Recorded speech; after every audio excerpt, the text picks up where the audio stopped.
Now, one of the things, if you're not taking, go ahead. Yeah. One of the things that if you're not taking, we don't have an economics track, but if you take the general elective, you can pick and choose between different courses. And Sharon will talk about that in just a moment. I want to talk about leadership. Now, when you're in an MBA, if you just look through the courses, you're going to be taking finance and accounting and economics, and you're going to be on the left side of your brain for quite a bit. Right? You're going to be dealing with the analytical thought, the logic, the language, science and math, those kind of things. You're going to be spending a good deal of time there. But in any crowd, there's going to be some people that are a little bit more on this side, the right brain function, the holistic thought, intuition, creativity, that sort of thing. And if you tend to be there, and there's another way that we can look at it, not just left brain and right brain. There's the prefrontal cortex, that's the economic side, the rational thought, and then there's the limbic system, the seat of emotions. And actually you're dealing with two different functions, being cold and calculating and rational as possible, and determining what is the absolute best thing for the organization to be doing financially and other ways. That's very important. There's another side as well that's important, and that's dealing with humans. You ever deal with somebody and this was the exact rational thing to do and they kind of didn't see it that way? Right? That's the other side of the equation, and both are important. You have to be able to do one and the other. The leadership side is going to be focused on the other side of that equation. Now let me ask you this. I'm going to put up here a few people, and I want you to work with me here and tell me who they are when you see them. Just go ahead and shout that out. Who's that? Okay? Okay? Richard Branson. Good. Churchill. Good. Stephen Covey. Okay. Malcolm X. Gates. Late. Very late. Margaret Thatcher. Good. Barack Obama, president. Yeah.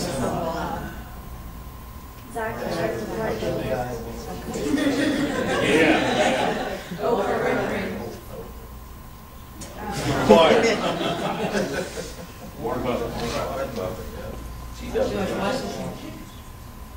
Jack Welch. Okay? Now, I have some questions for you. What do these people have in common? Politics? Well, not so much politics. Leaders. Okay, that's an easy question, right? We're talking about leadership. Okay. What do they have in common? Let me ask you this. All of them, did they all lead the same way? No. Did they all lead toward the same ends? No? Did they all cast a vision? Yes. They all motivate people? Yes. They all influence others? Yes. They all lead by example? Who didn't? I challenge you. Who didn't?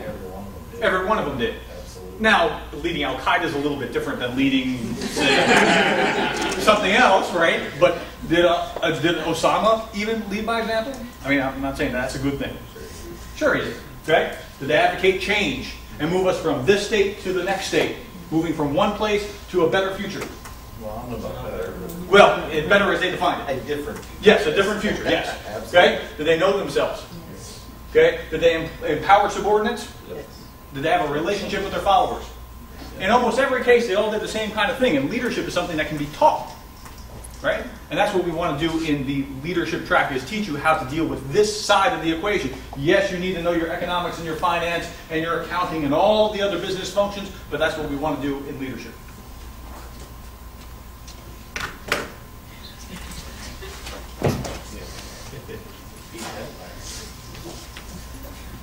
Good morning. I'm Larry Smith. I teach courses mostly in the Management Information Systems area, which is a very young discipline. Actually, probably MIS majors were not offered prior to 1950, 1960. It's ballooned, though, beyond the boundaries that most of us have set in the past.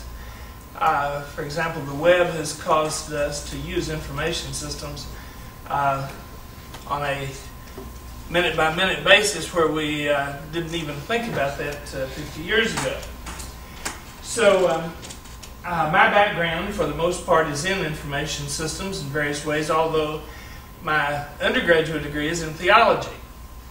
I decided about halfway through seminary that I didn't want to preach, and so I headed back to business school. But one day, to illustrate what I want to get across to you, I was working for Western Union. I had not done my graduate work in business, and I was selling electronic mail, mailgrams and that sort of thing.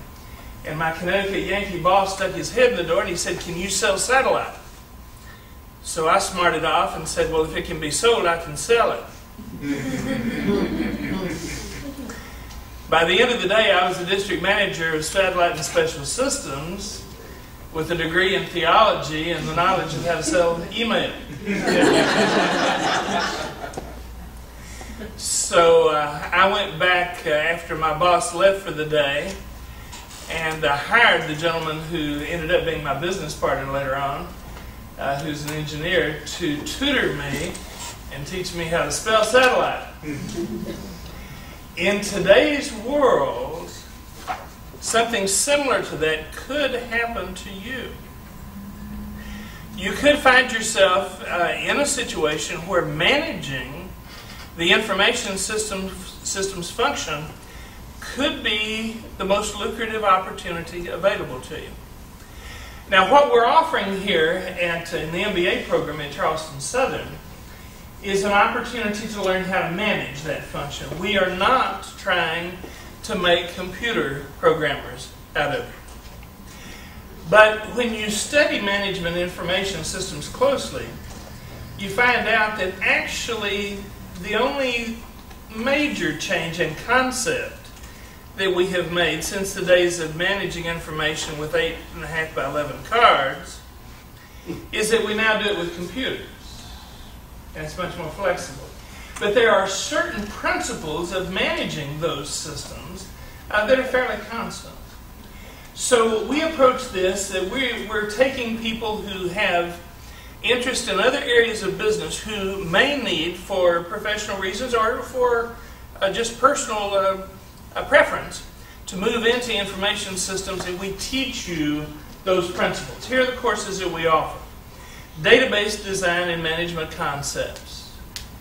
The number one topic of letters that I get back from previous graduates say in some form or another, "I wish I had paid more attention to database." Accounting, really the general ledger is just a big database. And there are certain principles there that you need to know. Information systems analysis and design. When you were writing a system, I used to have a company that all we did was deliver custom savings and loan systems to banks or federal savings banks. And we developed it from beginning to end. It's what we call a turnkey system. And there are certain principles that if you follow, you're going to be successful. If you don't follow them, you might as well be risking your capital at the gaming tables in Vegas, because it's just that much risk that's involved. The 614, which is the required course, Information Systems Concept, is a general survey course of what principles that you should follow in a company when you're developing systems. And if you have, I don't care if he or she is the president of the company or the chairman of the board, that comes to you and tells you that the system that you're developing, you need to cut it over today without following up with the historical system until you know that it's correct, you might as well quit and put your resume on the market now, because it's just a matter of time. There are certain principles that you cannot ignore. Data security and emerging information systems. There is no such thing today as a secure system. It may be secure briefly, but it's sooner or later somebody is going to figure out how to make that little metal device that goes and turns the tumblers, and when they do, you're going to have to change. It's a moving science. Accounting information systems, of course, is limited to the accounting area. But again, we do not try to make a programmer out of you. We're not trying to take you back into a situation where you're going to have to learn things that you would have to learn when you were a freshman. We teach you management principles involved in information systems so that if your career confronts a situation where you're going to have to manage that sort of function, we'll teach you enough that you won't get snubbed. And it's easy to get snubbed. You know, there are people in the world, when you become their boss, will try to impress you with their technical expertise, and they'll start describing the details of the forest or the details of the trees to you. And if you don't watch it, you'll miss the shape of the forest. Any questions? Thank you.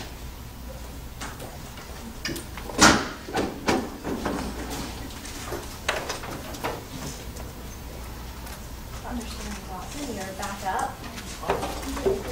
I know it is. I'm going to speak about the choice that I would make if I were in the MBA program. I'm interested in a lot of things. Education for me has been an opportunity to take classes in philosophy and ethics, and in my undergraduate program and my doctoral program, I majored in management, but I minored in adult education, and nothing could be different from business than being around a bunch of teachers.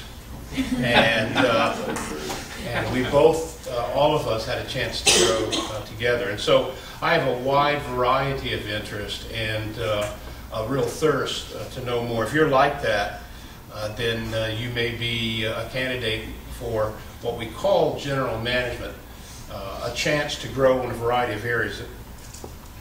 It focuses for those particularly who are going to handle both nonprofit as well as profit making, and you may be involved with both.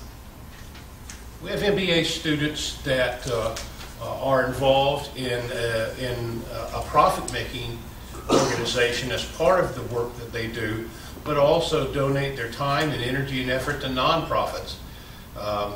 When I was helped to found a crisis pregnancy center, and when they determined that I had a business degree, they put me in charge of finances and accounting. A real mistake, as it turns out,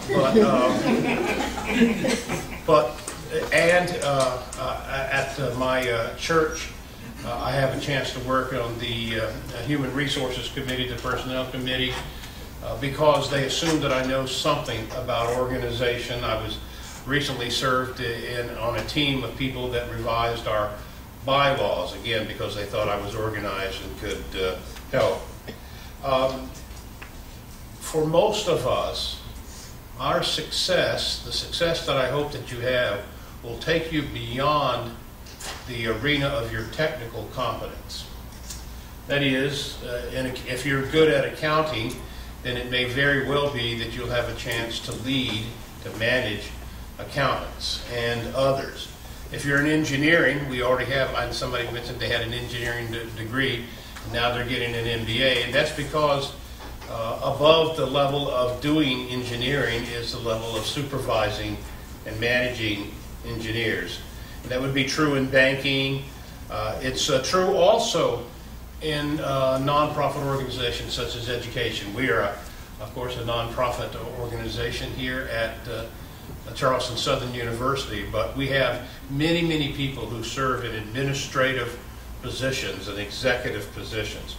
Healthcare is going to, we mentioned healthcare, we could also mention law enforcement. Both of those offer tremendous opportunities. Healthcare is going to grow, we know that, and we also know that law enforcement and security in a whole variety of ways. My son works for a security company that supplies security services for Amazon. We have a large Google site in our area, and they have security. They worry about it all the time.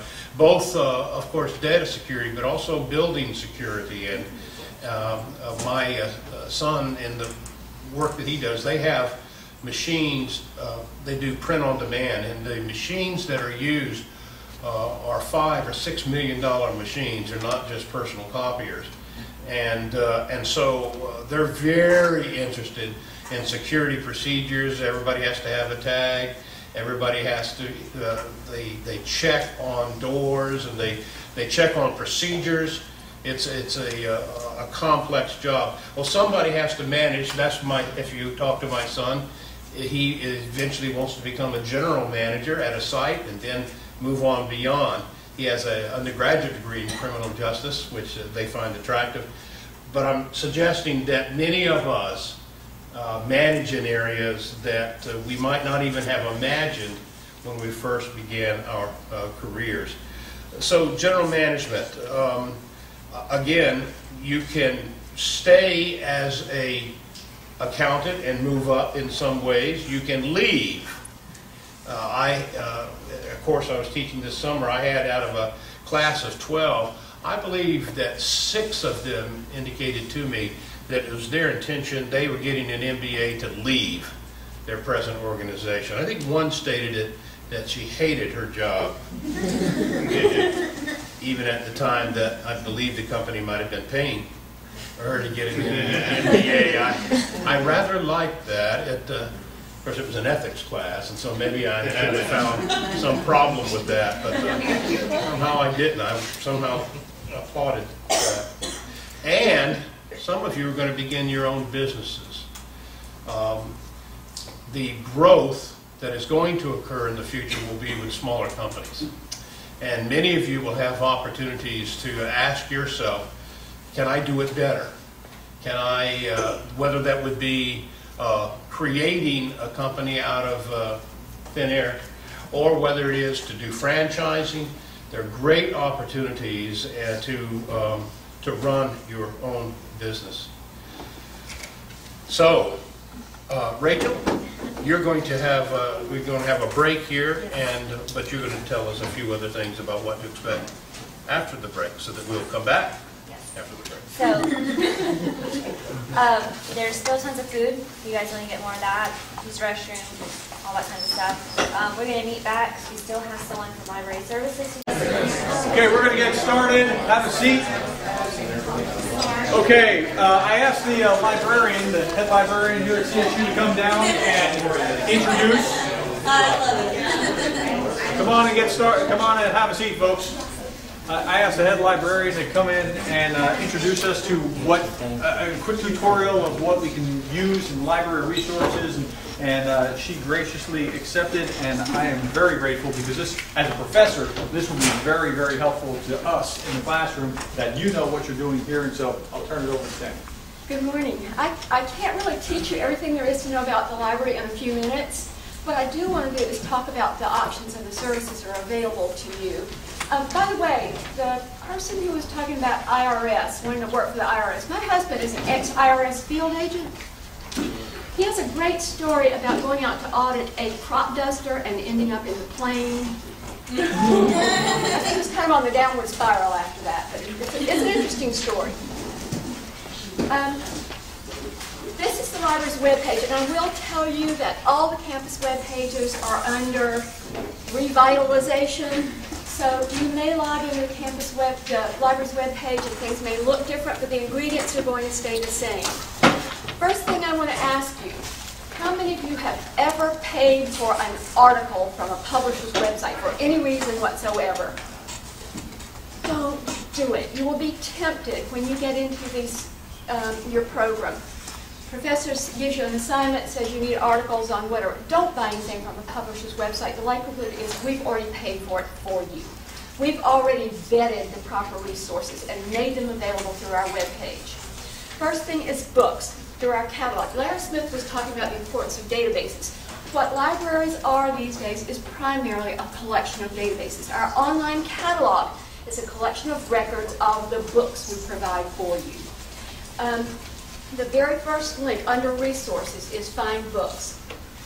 Our catalog is at the top of the page. Underneath, you've got the other catalogs of the other institutions in the area. Why do you care what the College of Charleston has? Because you have checkout privileges, at all the academic libraries in the state of South Carolina, not just in Charleston. You can take your CSU ID card into the University of South Carolina's library, or the College of Charleston's library, or try Technical College's library and check out books there just like their students do. Beyond that, we have that statewide academic consortium, again, a huge collection of a database consisting of all the libraries in the state. So if I don't find enough information in any of those libraries, there's this product called Pascal Delivers.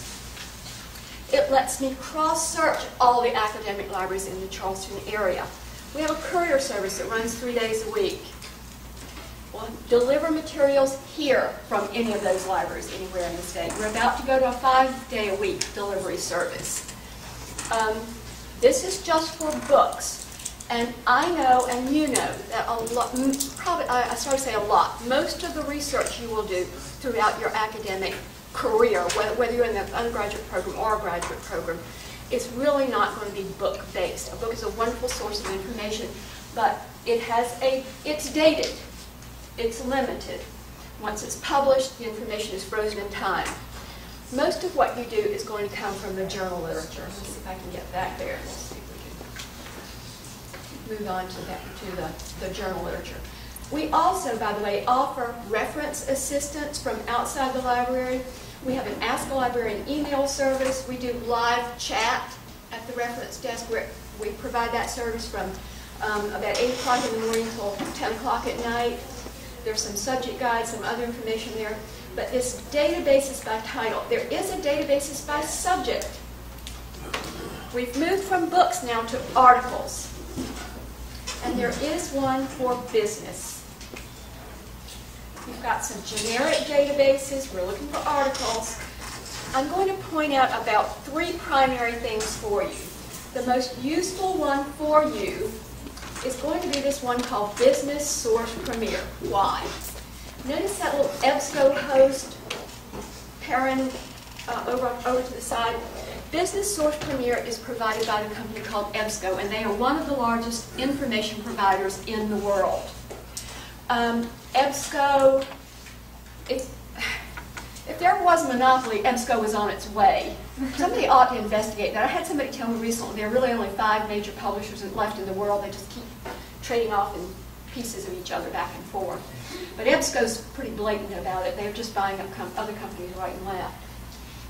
For that reason, they are a huge database of information.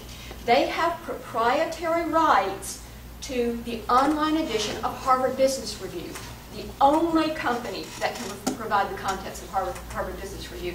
Not only that, but they go all the way back to the beginning, all the way back to 1922. So they have access to the online content of that all the way back. Take a quick look at what it looks like for you. Almost all of our databases provide a fill-in-the-blank approach to finding information. So if I'm looking for an article having to do with, let's see, and I told Darren earlier I was shivering so badly, I don't even know if that my fingers work or not. Not too well. If it looks like a misspelling something, it's because, oh, see, there you go.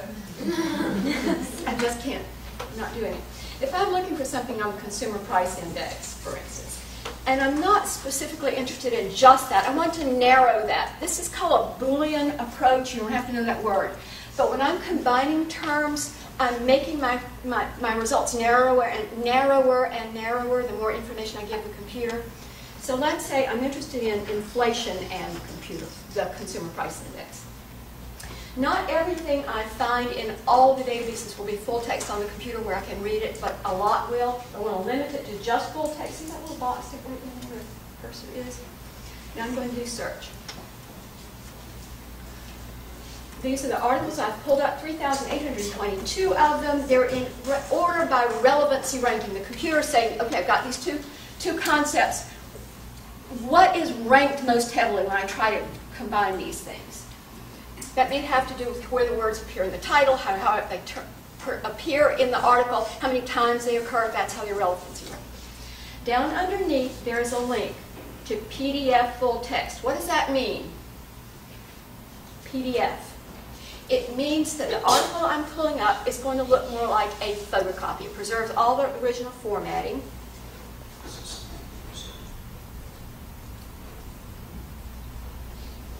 And they've started doing these little thumbnail sketches down at the bottom. So if there's a graph, I can look at that, and I'm having trouble here, without having to go into the actual article.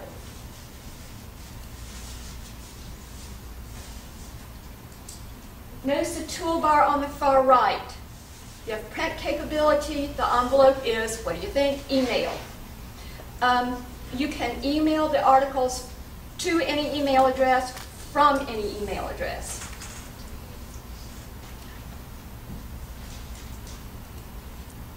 Can you go back and show them the persistent link? I'm sorry? Can you go back and show the persistent link? Oh, yeah. Oh, maybe.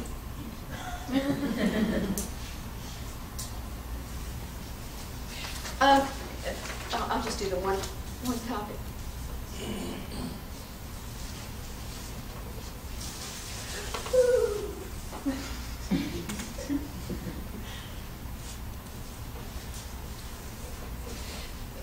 With the tools again, print, email,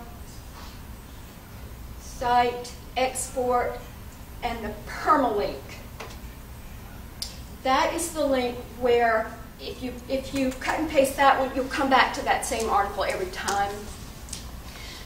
If you are importing something into a document, if you were putting it into Blackboard, it would require a prefix, but for the student, it doesn't. It's already, that Mendel prefix is already put in there for you. Some of your professors may ask for that. I'll ask for that in my classes, because that way, if there's a question, I can go back in, and I'm nerdy enough that I'll go back into it, right? And I'll look at the paper and see if it was actually saying it, if it was cited correctly. But you can't take the link from the bar above, the normal Google bar. You can't take the normal hyperlink. You have to take the permalink. And if you take that, I can go right back to it, and then I can give you the benefit of the doubt if there's a question. What it has done is put the prefix for our server on the front, so that it's recognizing you as an authorized user when you're in our database. And that's what the difference is. By the way, you have access to all these things from outside the library, all of our electronic resources. If you were to click into that database, Business Source Premier, that we just looked at, it will prompt you for our username and password. Your username is your first initial last name. It's not quite like Blackboard. It's not quite like my CSU. It's your first initial last name, and then your password is your student ID number. You're not juggling a lot of different usernames and passwords for our content. I saw a hand go up a minute ago. Yes, ma'am. As you were scanning through those tools, you hit on one site. I'm kind of The looking at site, let me show you a couple of things. We mentioned these. The site is, it's formatting this citation. And that's when you get ready to do a works cited page for a paper or references page. In business, you use APA style primarily. I think Dr. Hunter uses Academy of Management or something, but most people use APA. It's actually going to format it for you. I'm here to tell you that's not correct.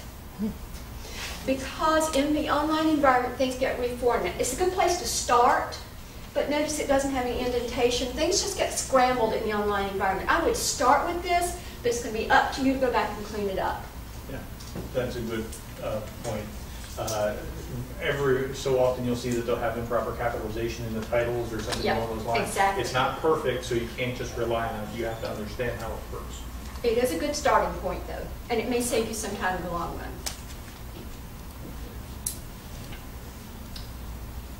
If you learn to search that one database and you scroll through all of our others in business, you're going to notice that a lot of them are provided by EBSCO. That means you've learned to search one, you can do all of them. There's not a strong learning curve here. There are a couple of other things that you might be interested in. There's one called, let's see if I can find it. We just had to add back a couple of things. Some things happened during the year.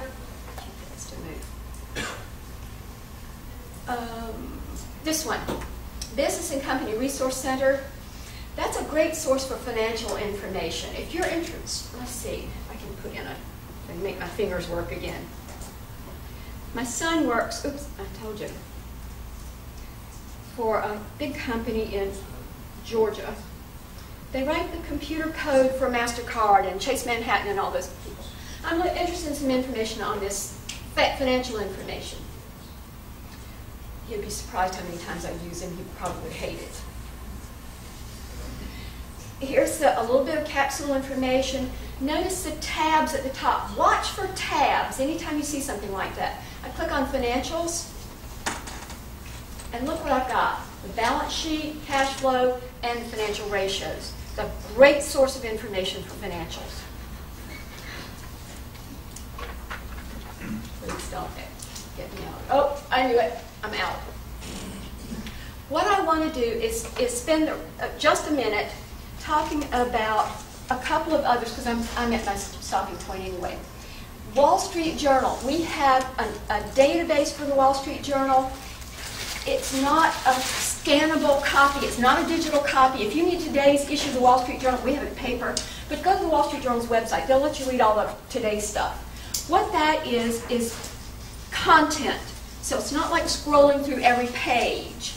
It is just content. So you can do a search, just like we did a minute ago for a consumer price index, and pull out that information from the Wall Street Journal.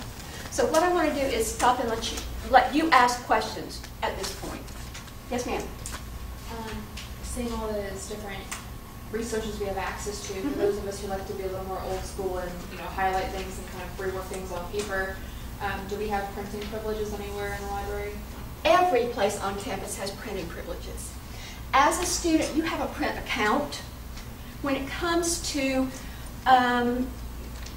databases, whatever it is, you are given, I think it's $11, and Larry, you might know, $11.50 or something like that in a print account at 5 cents a page. If you're automatically given that, every time you print a page, 5 cents gets clicked off. You don't have to put money in there, it's up front. That lasts you through the year. If you exhaust all your print copies, no, you probably will not. You can go to the bookstore, you can buy a card for an additional 500 copies, I think it is, or something like that. But yes, you do have print privileges all over campus, whether it's in computer labs or in the library. Good question. Anything else? We have someone to help you. We open at 7:45 in the morning. We're open until midnight. We're open until midnight, by the way, Sunday through Thursday. We do reduced hours on Friday, 8 to 5. We do reduced hours on the weekends, 1 to 5 on Saturdays. We open at 3 o'clock on Sundays and are open until midnight. So there is someone to help you. You have a place to come to. If you're interested in access to the library from off campus, from outside the world, that username and password, you can use it from anywhere in the world. So 24/7, all that database information is available to you 24/7. You don't have to worry about not having enough information. Anything else? No questions? Please come and see us. If you're in the area, we're glad to come in and give you a tour of the library. We've just been through renovation this summer, so we're a little rattled trying to make sure we get up and running for classes to start on Tuesday. But we're going to get there. We'd love to show you around, show you what else we can offer you, whether it's study space. We have some group study areas. If you need a place for your group to meet, we have the group study room, so we're glad to help you work those kind of things out too. Thank you very much. No questions? Enjoy. I'm going to go talk. Thank you.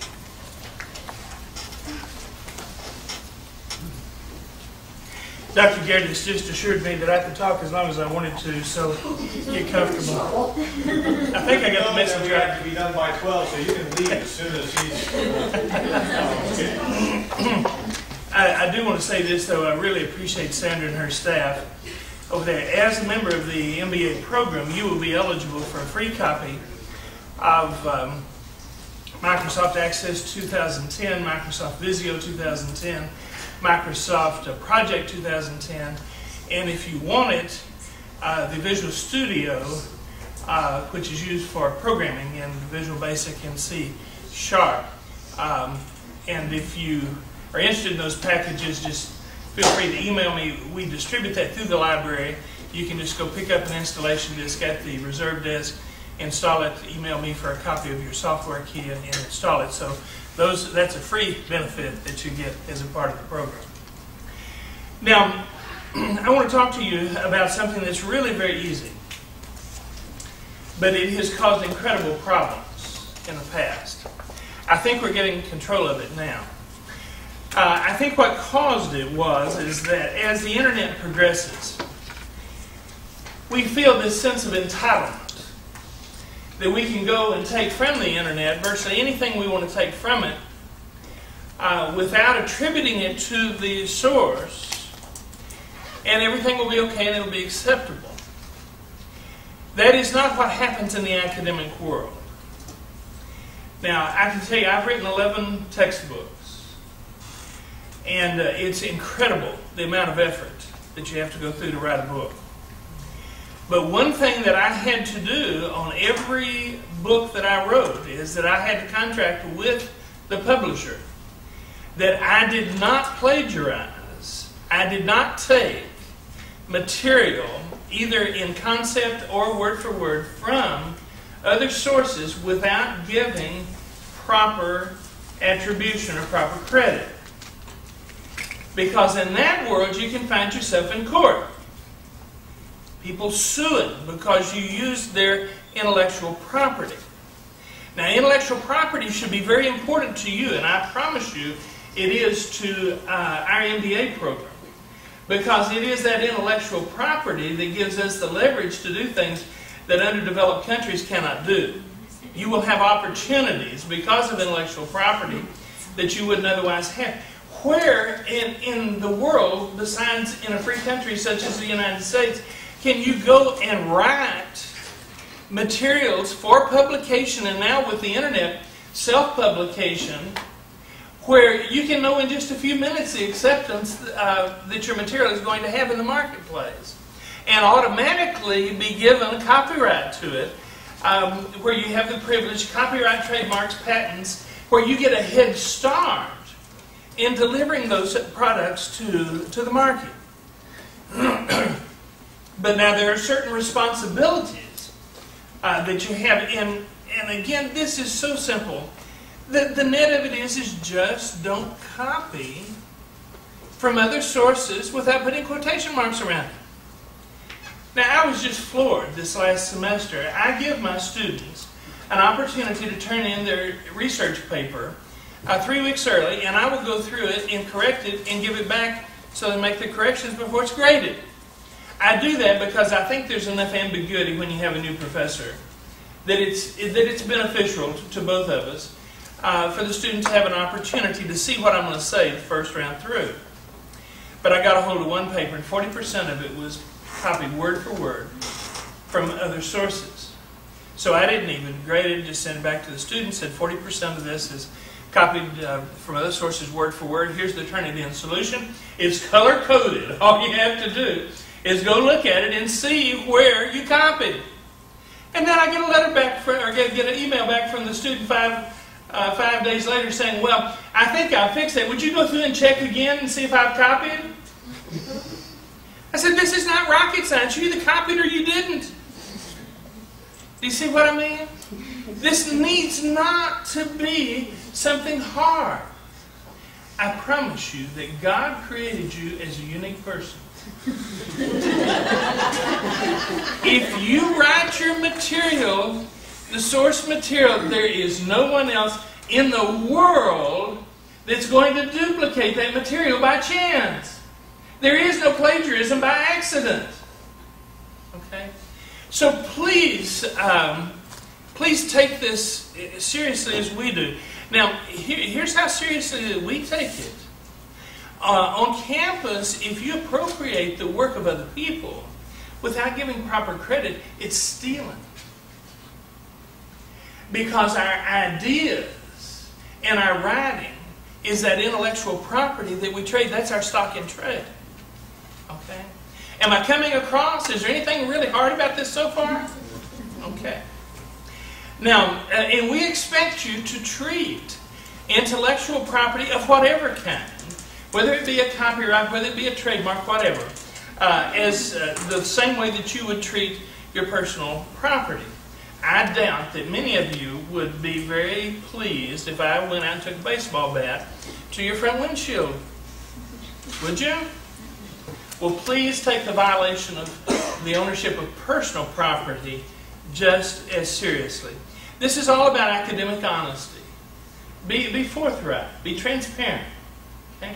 I would far rather a student turn in a paper with all kinds of grammar errors, although I don't like that. But I would far rather get that than to get a paper that Turnitin is going to tell me is almost half of it copied from other sources. That is a lack of effort on our part.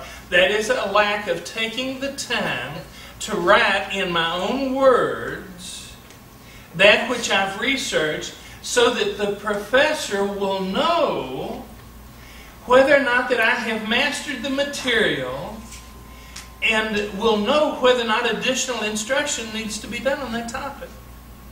That's what this is all about.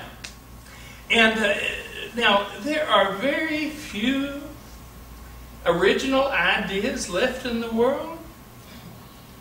There's nothing wrong with having your paper littered with footnotes, saying, you know, I got this from this source, I got this from this source. That just shows breadth of research. Are you with me?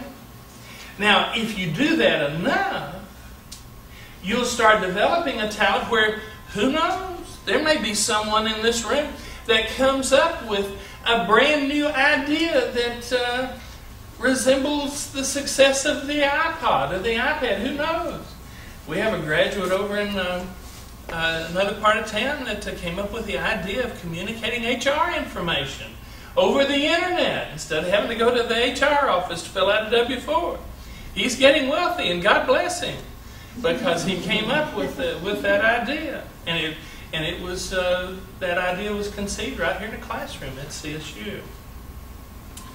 But understand that if you copy material on a page without quotations or without some kind of notation, that you got the idea from someone else, you are saying, this is my thought, these are my words, and I'm putting them out to you so that you'll believe that I did it.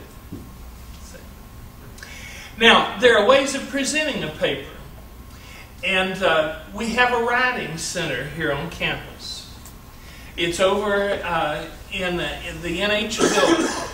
You can go by there. They will coach you on an individual basis if you need some help in some type of writing.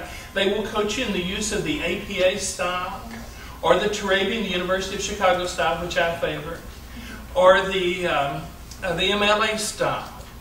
Style is a way of formatting your paper in such a way so that the citation of the references that you use is uniform. And professors usually want to do that because it makes it much easier to grade the papers. So please use whatever style that your professor designates. Citing sources just shows that's where you got the idea. Now, I put in my syllabus exactly what I want. I want footnotes, I want a table of contents, and I want a bibliography at the end in University of Chicago format. Now, let me carry this a step further. I do not allow my students to put long quotes in a paper, even if it is properly cited. Now, why would I be so mean and doctrinaire as to insist on that? You see, Dr. Gerdes has given me a task. He's given me a job. And that is that he wants me to make sure that the things that I teach in my course are understood. It's not enough for me just to put forth the idea. I've got to go further, and I need to interact with you to make sure that you have picked up the idea and picked it up correctly. And he expects me to do that. I have to ask questions. And if you write and do nothing but just put the words of other people, even if it's in proper quotations, I don't know whether you understand the concept or not, see. And I haven't done my job, see. And then he'll come yelling at me. Not really. I'm being tough on him today. But by the way, I hope you appreciate, I've been through our orientation here for MBAs for 10 years now. This is by far the finest orientation that we've had, and I appreciate what Dr. Gerdes and Rachel has done too. One tool that we use, www.turnitin. Now you may have other tools that some professors use on campus. It's a computerized tool. For my students, I ask you to input the paper there. It will give you the same information it gives me. It will color code by source any material that you copied word for word. And that's the way that we make sure that our work is indeed original. Now, I don't take pleasure in this, but now let me explain to you what happens here if you disregard what I'm saying. If a paper comes in and it's plagiarized, now, it is true that Turnitin does record such information.